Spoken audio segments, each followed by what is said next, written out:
மங்கை சூதகமானால் கங்கையில் மூழ்கலாம், கங்கையே சூதகமானால் எங்கே மூழ்குவது? காலையில் அந்த படம் பார்த்துட்டு வந்துட்டீங்களா? இல்லை, தலைமைச் செயலகமே சூதகமாகி விட்டது. ₹1 இந்தியா ஒளிந்ததுன்னு போட்டார். ஒளிர்கிறது. அதுக்காக தான் உடனே வாபஸ் வாங்கினாங்க. அதுக்கு தான் காரணமே தவிர வாஜ்பாய்க்கும் எங்களுக்கும் எந்தவித மனசாபமே இல்லை. காக்கா உட்கார பணமளம் விழுந்து கதையா சார்? அப்படி இல்லை சார்.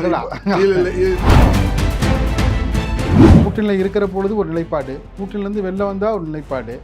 இதை தொடங்கி வச்சது யாரு? இந்தியாவில் முழுக்க முழுக்க வந்து திமுக தான். அதுதான் எல்லாருடைய குற்றச்சாட்டு. இன்னைக்கு ஒரு நிலைப்பாடு, நாளைக்கு ஒரு நிலைப்பாடு. இதுதான் அரசியல். யாருக்காக எல்லாமே மாத்திரம்? மக்களுக்காக தானே.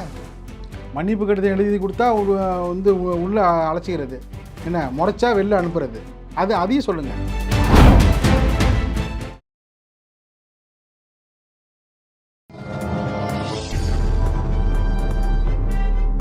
பத்திரிகை.com நேயர்களுக்கு இனிய வணக்கம். விறுவிறுப்பான அரசியல் சூழலில் நம்மோடு இணைந்திருப்பவர் திமுகவை சார்ந்த மதுராந்தகம் கோவிந்த சீனிவாசன் அவர்கள். வணக்கம். வணக்கம். தேர்தல் முடிவுக்கு பிறகு நீங்களும் ஒரு முடிவு எடுத்தது போல் எல்லாரும் பேச ஆரம்பிச்சிட்டாங்க. எல்லாம் பாஜகவோட நெருக்கம் காட்டுறீங்கன்னு தகவல் வந்துக்கிட்டே இருக்குது. எப்போ சேர போகிறீங்க? திரைமறைவு கூட்டணி திரைமறைவுக்கு முன்பாக எப்போது தோன்ற போகிறது? இதுதான் இன்றைக்கி பேச்சு. திமுக பாஜக விரைவில் கூட்டணி என்று. உங்களுடைய பதில்? நல்ல கேள்வி கேட்டிருக்கீங்க. மங்கை சூதகமானால் கங்கையில் மூழ்கலாம், கங்கையே சூதகமானால் எங்கே மூழ்குவது? காலையில் அந்த படம் பார்த்துட்டு வந்துட்டீங்களா? இல்லை, தலைமைச் செயலகமே சூதகமாகி விட்டது. ஏனென்று சொன்னால், தலைமைச் செயலகத்தில் காலையில் 9 மணிக்கு வராரு முதலமைச்சர். விறுவிறுப்பான பணிகளை மேற்கொள்கிறாரு. மதிய உணவை அங்கேயே முடித்துக் கொள்கிறார். மாலையில் தான் ஒரு அரசு ஊழியர் போல முதலமைச்சர் இன்று தமிழ்நாட்டு கிடைத்திருக்கிறார். அதை விமர்சனம் பண்ண வேண்டாம், தாழ்மையாக கேட்டுக்கொள்கிறேன். நான் அவரை விமர்சனம் பண்ணலைங்க. மங்கை சூதகமானால் கங்கையில் மூழ்கலாம், கங்கை சூதகமானால் எங்கே மூழ்குவது? நான் முதல்வரை நான் தவறாக பேசவில்லை. காலையில் சபாநாயகர்கிட்ட 11 மணிக்கு 3 பேர் ராஜினாமா தராங்க. அடுத்த ரூமில் அவங்களுக்கு சால்வை போத்துறாங்க. உடனே அவர்கிட்ட காடு கொடுக்குறாங்க. தலைமைச் செயலகம் என்பது என்ன? அதுதாங்க இப்போ உங்கள்கிட்ட தெளிவாக பழமொழி மூலமாக அவங்களை கேட்டேன். அவரை நான் ஒன்றும் சொல்ல. அவர் எழுந்து வருவாரு, அவர் அருமையான அரசியல் பண்றாரு, பண்ணட்டும். நான் எங்க தலைவர் எப்போ சொல்லிட்டாரு, 6 மாதம் நாங்கள் வாய் திறக்க மாட்டோம், அவர் ஆட்சி அமைக்க செய்யட்டும்ன்றாரு. சொல்லிட்டு 6 நாளில் கடுமையாக விமர்சனம் ஆரம்பிச்சிட்டீங்க சார். நாங்கள் விமர்சனம் இல்லை சார். இங்கே எனக்கு கம்யூனிஸ்ட் பாண்டியன் தோழர் பாண்டியன் பேசியிருக்காரு. அவர் என்ன சொல்றாருன்னா, நேற்று படித்தேன், ஆர்ப்பாட்டம் பண்ண வேண்டிய நாங்களே பண்ணாமல் இருக்கோம், 6 மாதம் வரைக்கும் நாங்கள் வாயை திறக்க மாட்டோம், இதுக்குள்ளேயே என் ஸ்டாலின் வாயை திறந்தான்னு ஒரு கேள்வி கேட்குறாரு. ஒரு குழந்தை பிறந்தவுடன் 6 மாத காலம் ஓய்வு வேணும். அதற்காக அவர் சொன்னார், அந்த குழந்தை தாய்ப்பாலை குடிக்க வேண்டும், இல்லை என்றால் புட்டிப்பால் கொடுக்க வேண்டும். இரண்டுமே அந்த குழந்தைக்கு கிடைக்கவில்லை என்று சொன்னால் மருத்துவர் அதற்கு வேறு மாற்று வழி பண்ண வேண்டும். இதுதானே கடமை. இப்போ இந்த 15 நாளில் நடந்த இன்சிடென்ட் தமிழ்நாட்டில் அவர் என்ன கேட்டார், இந்த மாதிரி போயின்னு இதுக்கு என்ன வழின்னு ஒரு வார்த்தை கேட்டதுக்கு முன்னாள் முதல்வர், அவர் மக்களின் நெஞ்சத்திலிருந்து நீங்க இடம்பெற்ற ஒரு முதல்வர் கேட்ட கேள்விக்கு ஒரு கம்யூனிஸ்ட் இயக்கத்தில் இந்த மாதிரி பதில் வருது. தப்பு இல்லை அது. அப்போ கேட்கக்கூடாதா? அவர் என்ன கேட்டார்? ஒன்றும் தப்பாக கேட்ட இல்லையே. நான் நேராக போய்ட்டு நீங்கள் பண்ணுறது நான் தப்பாக நான் கேட்டேன். ஒரு முதல்வர் பார்த்து பண்ணுங்க, ஏன் தவறு செய்யுங்க, ஒருத்தர் கேட்கக்கூடாது அதை? ஏன்னா கடந்த முறை ஆட்சி அமைத்த திமுக தலைமைச் செயலகத்தில் அனைத்து விதமான எல்லா விதமான பணிகளையும், அது அரசு சார்ந்த பணிகளாக இருக்கட்டும், கட்சி சார்ந்த பணிகளாக இருக்கட்டும், எல்லாமே அங்கே நடத்தினதுனால தான் இந்த அரசு அங்கே நடத்துது. கடந்த அரசு யார் பண்ணதுங்க எல்லாத்தையும்? அதாவது துறை சார்ந்த அலுவல் பணி, அதே போல் கட்சி சார்ந்த அலுவல் பணி எல்லாமே நடந்துருக்கு. இல்லை, கட்சி சார்ந்த அலுவல் பணி இப்போ ஏடிஎம்கே இருந்திருக்கா, திமுக இருந்திருக்கா? கரெக்டாக சொல்லுங்கள். கடந்த ஆட்சி உங்கள் ஆட்சி தான். கடந்த ஆட்சியில் எங்கள் ஆட்சியில் இந்த மாதிரிலாம் வந்து கார்டு கொடுத்து இந்த மாதிரிலாம் உள்ளே அது யார் வந்தாலும் அறிவாளி தான் எங்களுக்கு சார். அதெல்லாம் சார் நடந்து போச்சு. அவங்க தெரிஞ்சு பண்ணாலும் தெரிய பண்ணாலும் நம்ம அது உள்ளே போக விரும்பலை. நீங்கள் அது முறைப்படி இணைப்பது என்பது அறிவாலயம், என்ன சம்பிரதாயமாக வரவேற்று என்ன அரவணைப்பு என்பது தலைமைச் செயலகம். அந்த பணியை பார்த்தீங்கல்ல, அது அரவணைப்பு. நாங்கள் எப்பவுமே யாருமே உள்ளே வந்து அந்த மாரி அரவணைப்பை தான் இப்போ பார்த்துருக்காங்க. இல்லை, அரவணைப்பு இல்லை. இது நாங்கள் சேர்ந்துட்டோம்னா உரிமையோட கார்டு சபாநாயகர்கிட்ட கொடுக்குறாங்க சார். இல்லை, அவர் என்ன சொல்கிறார், சபாநாயகர் எழுத்துப்பூர்வமாக அவர்கள் எழுதி கொடுத்தார்கள், அதை தான் நான் ஏற்றுக்கொண்டேன் அப்படின்னு விளக்கம் கொடுக்குறாரு. விளக்கம் அவர் கொடுத்துட்டாரு. அடுத்த ரூமில் போயிட்டு மரியாதைக்குரிய ஆதவஜன ரூமில் ஒரு சால்வை போடுறாங்க. அது ஒரு மரியாதை நிமித்தமான சந்திப்பு தான். எப்படி சார் இது வந்து நீங்க வந்து பத்திரிகையாளர் எப்படி சார் இது இல்ல இல்ல சொல்றீங்க? மரியாதை நிமித்தமான மரியாதை நிமித்தம்ன்றது சார் அடுத்த ஒரு செகண்ட்ல ஒரு மாபெரும் இயக்கத்தில் எடப்பாடியாரால் வெற்றி பெறப்பட்ட வேட்பாளர் என்ன அந்த இயக்கத்தை விட்டு ராஜினாமா பண்றாங்க.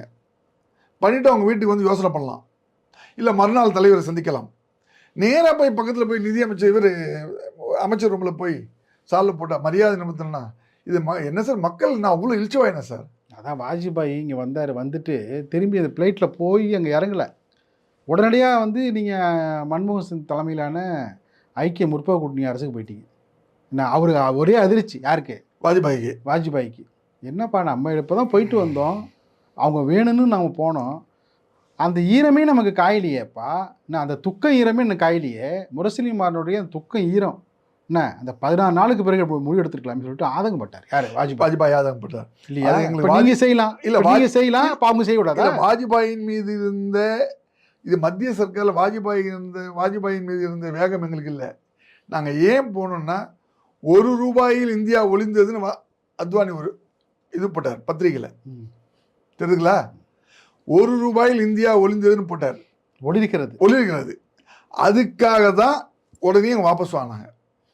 அதுக்கு தான் காரணமே தவிர வாஜ்பாய்க்கும் எங்களுக்கும் எந்தவித மனசாபமே இல்லை. காக்கா உட்கார பணமளம் விழுந்த கதையா சார்? அப்படி இல்லை சார். காக்கா உட்கார பணமளம் விழுந்த கதையா? அன்னைக்கு வந்து நீங்க எடுத்த முடிவு பாத்தீங்கன்னா அதுக்கு முன்னாடி அப்படிதான் வச்சுங்களேன். இல்ல அதுக்கு நீங்க என்ன சொல்றீங்க? அதுக்கு முன்னாடி ஏன் பிஜேபி கூட்டணிக்கு போனீங்கன்னு கேக்குறாங்க கலைஞர்கிட்ட. Right person wrong party. இல்ல ரைட் மேன் ராங் பார்ட்டி. அதான் ரைட் பர்சன் ராங் பார்ட்டி என்ன அப்படின்னு சொல்லிட்டு போறாரு. அப்போ சொல்றாரு, அந்த காலகட்டத்தில் திமுக ஆட்சி வந்து எல்லாம் விமர்சனம் பண்ணுறாங்க பாஜகவிலேருந்து. திமுகவின் ஆட்சி பொற்கால ஆட்சி. 96 2001 ஆட்சி வந்து பொற்கால ஆட்சி. யார்? தமிழகத்தினுடைய முன்னாள் பாஜக தலைவராக இருந்த இலகணேசன் அவர்கள் வந்து சொன்ன விஷயம் என்னோட நெருக்காலே சொல்லியிருக்காரு. இது போன்ற ஆட்சி நான் பார்த்ததே இல்லைங்க. இலகணேசன் திமுகவுடைய ஆட்சி அவர் சொல்கிறார். ஆனால் உண்மையிலே பார்த்தீங்கன்னா பல்வேறு விதமான நலப்பணிகளை செய்ததுனால தான் அந்த வார்த்தை வந்தது. ஆனால் அதுக்கு பிறகு நீங்கள் தோத்துட்டீங்க. 2001 நீங்கள் தோத்துட்டீங்க. ஜெயலலிதா ஆட்சி அமைச்சிட்டாங்க. அதாவது பிஜேபியில் இருந்தால் ஒரு பேச்சு, வெளியில் வந்தால் ஒரு பேச்சு, என்ன அவங்க கூட்டணியில் இருக்கிற பொழுது ஒரு நிலைப்பாடு, கூட்டணியிலேருந்து வெளில வந்தால் ஒரு நிலைப்பாடு. இதை வந்து தொடங்கி வச்சது யார் இந்தியாவில்? இதில் தொடங்கி வச்சது முழுக்க வந்து திமுக தான். அதுதான் எல்லாருடைய குற்றச்சாட்டு. இது வந்து இப்போ இருக்கிறவங்களுக்கு புரியலன்றதுக்காக நான் சொல்கிறேன். முதல்ல நாங்கள் வந்து விபி சிங் உருவாக்கணும். நீங்கள் உருவாக்க இல்லை 7 கட்சி கூட்டணி. அவர் வந்து 7 கட்சி தேசிய முன்னணி ஆரம்பிச்சாங்க. தேசிய முன்னணி ஆரம்பிச்சாலும் கலைஞர் தலைமையில் ஒருங்கிணைப்பாளர் கலைஞர் வந்து ஒருங்கிணைச்சு 7 பேரும் உருவாக்கி ஒரு வெற்றி பெற்றோம். மண்டல் கமிஷன் வருது, வாபஸ் வாங்கிடுறாங்க. யார்? பிஜேபி தான் எங்களுக்கு ஆதரவு கொடுத்தாங்க. அந்த மண்டல கமிஷன் அன்னைக்கு இருந்த நிலைமை. அந்த மண்டல கமிஷனுக்கு யார் பாடுபட்டது? ஆணைமுத்துங்கிறவர் தான். அவர் இல்லைன்னா மண்டல கமிஷனே இல்லை சார். இதுக்கு கேட்குறது கொஞ்சம் தெளிவாக சொல்லுது சார். அன்னைக்கு அந்த பிஜேபி ஆதரவு விபி சிங் பிரதமர். மண்டல் வந்தவுடனே மண்டல கையெழுத்து போடும்போது வட மாநிலங்கள் கொதித்து எழுகிறது. விபி சிங் ஆட்சி எடுக்கிறார். முடிஞ்சு போச்சா? பிஜேபி ஆதரவு விலக்கி கொள்கிறது. பிஜேபி வெளில போயிடுறாங்க. முடிஞ்சு போச்சு. ஆனால் 56 தொகுதி. ஏன்னா சந்திரசேகர் கரசேவையை வந்து உள்ள விடுறாரு பீகாரில். அவரை வந்து அரெஸ்ட் பண்ணுறாங்க. யாரை? அத்வானி அரெஸ்ட் பண்ணுறாங்க. லாலு பிரசாத் யாதவ் வந்து அரெஸ்ட் பண்ணிடுறாரு. அரெஸ்ட் பண்ணி உள்ளே போட்டதுனால இங்கே வாபஸ் வாங்குறாங்க. வாபஸ் வாங்கணும்னா சந்திரசேகர் 56 எம்பி. நம்ம தலைவர் ராகுல் காந்தி 190 எம்பி. ராஜீவ் காந்தி இந்த ராஜீவ் காந்தி 56 எம்பிக்கு ஆதரவு கொடுக்கிறார். இவர் நினைத்திருந்தால் இந்த 190 எம்பியை வைத்துக்கொண்டு இவர் இந்தியாவை ஆண்டு இருக்கலாம். சந்திரசேகர் இணைத்துக் கொண்டு இவர் ஏன் அந்த வேலையை செய்யவில்லை? 16 எம்பியை வச்சுட்டு தேவகவுடா வந்து பிரதமருங்க. 16 எம்பி தான் இருந்தது. பெரிய எண்ணிக்கைலாம் கிடையாது. அதை சொல்லி நீ இப்ப சொன்னீங்களே நீங்கம்மா இல்ல இது மட்டும் ஒரு உதாரணம் இல்ல. 16 எம்பியை வச்சு தேவகவுடா வந்தாரு பிரதமர். ரைட்டு. அதே மாதிரி அன்னைக்கு நடந்தது. அப்புறம் தேவகவுடா முன்னுதாரணம் ஆகி போச்சு. புரியுதுங்களா? ஒவ்வொரு கான்செப்ட்லயும் ஒரு அது எப்படி பாக்குறாங்கன்னா இந்தியா முழுவதுமே யாரு பிரச்சனை இல்லாத ஆளுங்க அவங்கள தேர்வு பண்றாங்க. அப்படி தேர்வு பண்ணும்போது ஒரு சிக்கல் தான் இந்த மாதிரி மாட்டிக்கிறது. இப்போ தேவகவுடா அந்த 16 எம்பி வச்சுக்கின்னு எல்லாரும் சுத்தும் போது அன்னைக்கு யாரும் கிடைக்கல. அதே தேவகவுடா தப்பு பண்ணும்போது ஐக்கிய குஜராத் உள்ள வராங்க. ஆமா, சரிங்களா?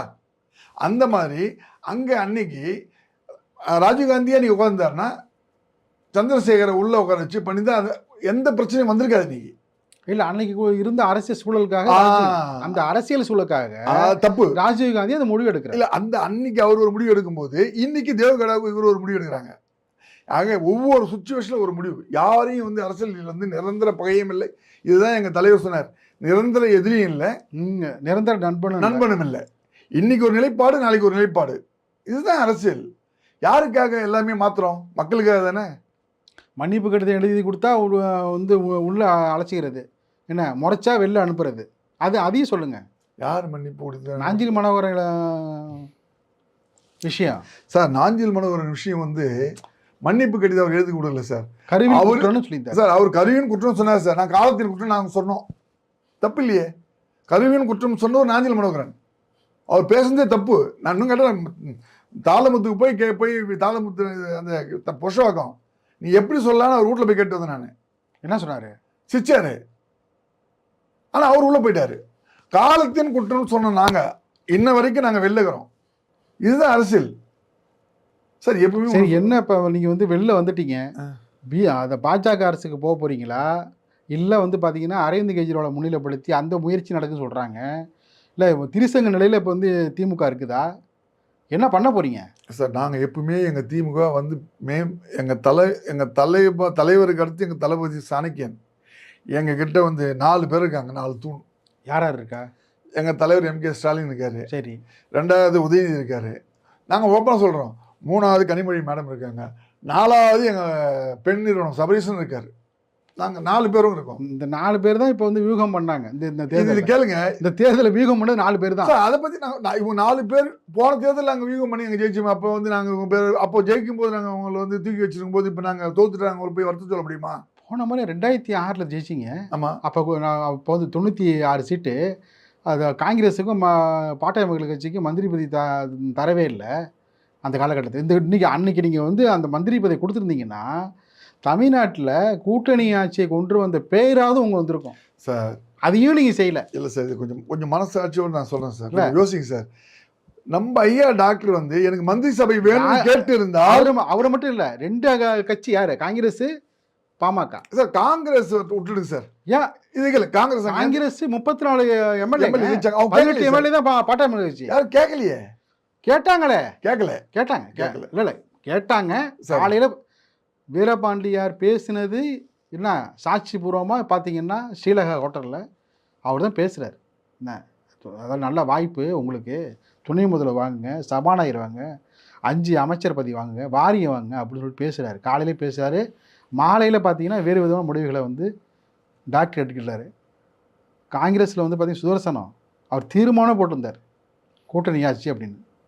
இவர்களை போய் ஆதரவு கொடுத்ததுனால அந்த கூட்டணி ஆட்சி நடக்காமல் போயிடுச்சு. யார் தப்பு சார்? நீங்கள் சொல்லுங்கள். உங்கள் தலைமையில் இருக்காங்கல்ல காங்கிரஸில், அவங்க இல்லை சார் எங்களுக்கு இப்போ 28 சீட்டுக்கு பேரம் பண்ணீங்கல்ல, சரி இவ்வளோ தூரம் பேரம் பண்ணாங்க, பண்ணி இப்போ ஒரு MP வாங்கி பண்ணீங்க. அதே மாதிரி அன்றைக்கி தலைவர்கிட்ட கேட்கத்தானே எங்களுக்கு கூட்டணி ஆட்சி ஒன்று கேட்கத்தானே. ஏன்னா அவங்களுக்கு வந்து எங்களுடைய ஒத்துழைப்பு தேவைப்படுது காங்கிரஸுக்கு. இன்றைக்கி நீங்கள் வந்து ஒரு விஷயத்துக்கு வலுவான அமைச்சரவை வந்து நமக்கு கிடைச்சிருக்கு மத்தியில் 2004. அதாவது இந்த துறை தான் வேணும்னு நீங்கள் வந்து லிஸ்ட்டு கொடுத்து வாங்கினீங்க. நீங்களும் கொடுக்கணும் காங்கிரஸுக்கு. காங்கிரஸுக்கு நீங்கள் தான் கொடுக்கணும். நாங்கள் வந்து கொடுக்கணும். நாங்கள் நீங்கள் வந்து கேட்டால் சார் கொடுக்க முடியும். நான் எப்படி கொடுக்கணும்னு சொல்ல முடியும்? கலைஞருடைய அந்த கோரிக்கை உணர்வு வந்து டெல்லிக்கு போகுது. உடனடியாக ரெடி பண்ணி அந்த வந்து பார்த்தீங்கன்னா வந்து யார் யாருக்கு என்னென்ன துறைங்கிறத ரெடி பண்ணி உடனடியாக கொடுக்குறாங்க. நீங்கள் அது போலலாம் வந்து கொடுத்துருக்கணும். இப்போ அன்றைக்கி உள்ள விஷயமே என்னன்னா, நம்ம வந்து திமுகவுக்கு வலுவான துறைகளை கொடுத்துருக்கோம், எல்லாமே வலுவான துறைகள். சரி, எங்களுக்கு கொடுத்து பிஜேபி வாஜ்பாய் கவர்மெண்ட்லேயும் நல்ல துறை கொடுத்தாங்க. அதை விட பார்த்தீங்கன்னா காங்கிரஸ் துறையில் நாங்கள் கேட்டு வந்து அதிகமான துறை இல்லை வாங்கணும், இல்லைன்னு சொல்ல வாங்கணும்.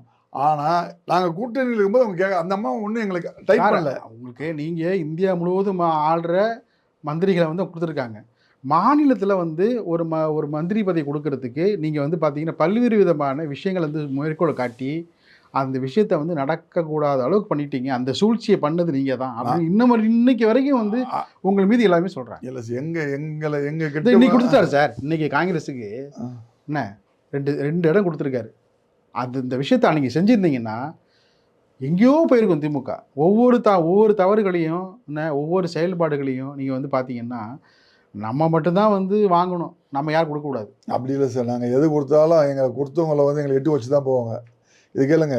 நாங்கள் அப்படி பார்க்கும்போது கவர்னர் வரும்போது இப்போ நீங்கள் கேட்டிங்கல்ல, நாங்கள் மந்திரி பதவி கொடுக்கலன்னு நீங்கள் கேட்குறீங்க. அன்னைக்கு வந்து நாங்கள் வந்து எங்களுடைய நிலைப்பாடுகளை கேட்கும்போது அந்த தமிழ்நாட்டுக்கு மந்திரி பதவி தேவையில்லைன்னு சொல்லிட்டாங்க. எங்கள் தலைவர் அதோட ஆட்சி அமைச்சிட்டாரு, முடிஞ்சு போச்சு. ஆனால் இதோ நீங்கள் சொல்கிற மாதிரி ஒரு டாக்டர் ஐயா கேட்டிருக்கலாம், டிமாண்ட் பண்ணிக்கலாம். அது நடந்தது. அது முடிஞ்சு போச்சு. காலையில பேசுனாங்க, சாயந்தரமா முடிஞ்சு போயிடுச்சு. போச்சு. அதனால் அது வந்து நம்ம ஏற்றுக்க முடியாது. அவங்களுடைய அன்னைக்கு இருந்து நெருக்கடி வேறு, இன்னைக்கு இருக்கிற காலகட்டங்கள் வேறு. அதனால் இது இன்னைக்கு சரியாக அமைஞ்சு போச்சு. இப்போ இவங்களும் தனி மெஜாரிட்டி வந்தாலும் யாரையும் கேட்க போகிறது இல்லை. சரிதானா? இல்லை, அவர் விஜய் என்ன சொன்னார்? சார் விஜய் வந்து பெரும்பான்மை இருந்தாலும் கூட கூட்டணி ஆட்சி தான் சொன்னாரா இல்லையா? சார் கேளுங்க, எடுக்கும்போது கட்சி ஆரம்பிச்சு சொல்லிட்டார். அவர் எடுக்கும்போதே கூட்டணி ஆட்சியில் பங்கு அதிகாரத்தில் பங்கு சொல்லிட்டார். ஆட்சியில் பங்கு அதிகாரத்தில் பங்குனர். இப்போ அதிகாரத்தில் பங்கு கொடுத்துருக்காரு. நான் வரவேற்கிறோம். அதை பார்ப்போம், பொறுத்து பார்ப்போம். எப்படி இருக்கு அந்த அமைச்சரவை? அவருடைய அமைச்சரவை, புதிய அமைச்சரவை பார்த்தீங்கன்னா எப்படி இருக்கு உங்க பார்வை சுருக்கமாக? எங்களை பொறுத்தவரை கொடுத்துருக்காருன்னு ஒன்றுமே நல்ல மாதிரியே செயல்பட்டோம். 6 மாதம் பொறுத்து பார்ப்போம். இல்லை, வட தமிழகத்துக்கு இன்னும் வந்து இடங்கள் தேவையாங்கிற? இல்லை, அவர் கொடுத்துருக்காரு. மொத்தம் தென் தமிழகமாகுதுன்னு வட தமிழகம் ஒரு 4 இடங்களை கேட்டு பெற்றிருக்கிறார்கள்.